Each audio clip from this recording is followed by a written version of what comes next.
Originally, Utah was going to be roughly the size shown in this map you're looking at, and it was going to be the state of Deseret. That's what they wanted, but they didn't get it. And so often this area is called Deseret, and a lot of businesses are called, Deseret Graphics. The Mormons had hoped to get a big chunk and have a big empire back here. They didn't get it. But so they wanted to call it the state of Deseret, and this alphabet, the Deseret alphabet. The Deseret alphabet was a phonetic alphabet the Mormon pioneers tried to get together. And it failed. Usually Mormons just obey their leaders quite well, but this is one case where the Mormons just would not obey their leaders. They just insisted on continuing to use the normal English script.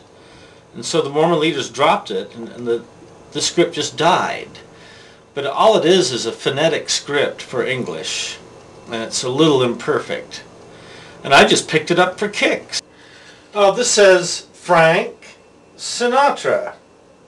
And this says part of our cultural fabric. Part of the hodgepodge of images in our minds, for better or worse. I mean, he and Elvis and people like that are part of the cultural fabric of America. And it's not that I worship big stars. I have over 600 folk records, and most of them are obscure. I love obscure artists, but well, I like some of the famous ones too. This says Utah. This says Deseret. This says, what does it say? Wall hanging. Just things like that, simple things. This jug is dedicated to Fritz Richmond. Then I go on and on. Here's one I did recently. This is of a Bob Dylan field trip with John Sebastian, who's right above him, and Paul Rothschild of Elektra Records is right there. Bob's right here. He has a little camera. Just some field outing, and just some other folknicks of the scene. Mr. Folknick Big and the really 60s hipsters. A field outing, cool, fresh air and hot, hip, yakety yak.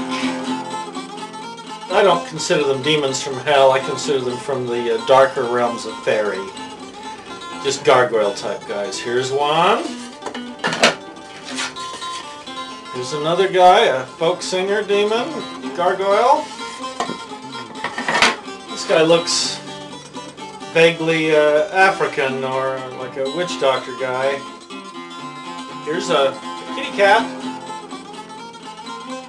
It says, "We love little kitty, her coat is so warm, and if we play gently, she'll do us no harm."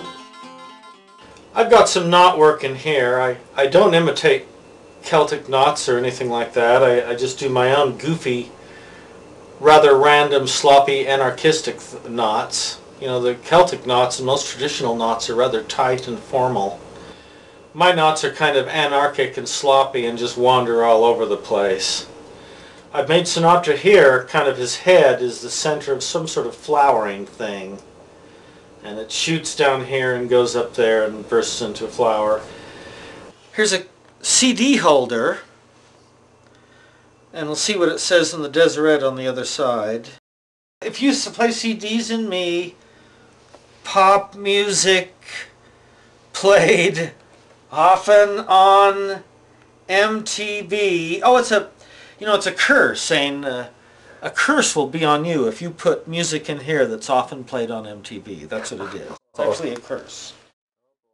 But I'm making it not a mean curse. The curse is that you will just have a tendency to spill your drinks at parties all your life, and also will have a tendency to get minor tickets for minor violations.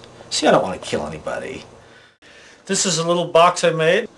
And it says, "This is for my collection of banjo music. It may be folk, bluegrass, or jazz, or anything, but it must have banjo."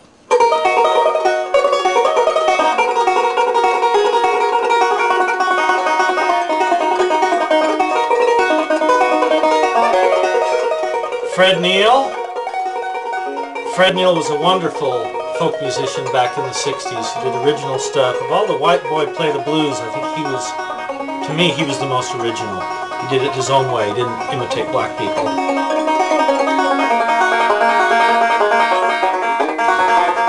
Pearls Before Swine.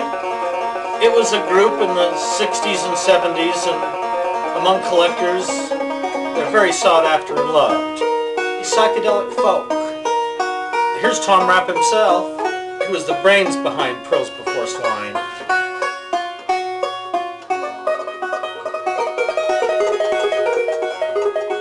Here's an old record of an Al Lomax field recordings of White Spirituals.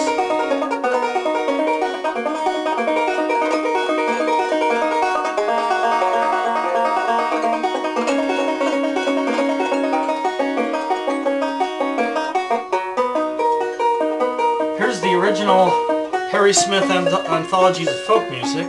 This was the first folk anthology that came out of its kind in the 50s, in the early 50s.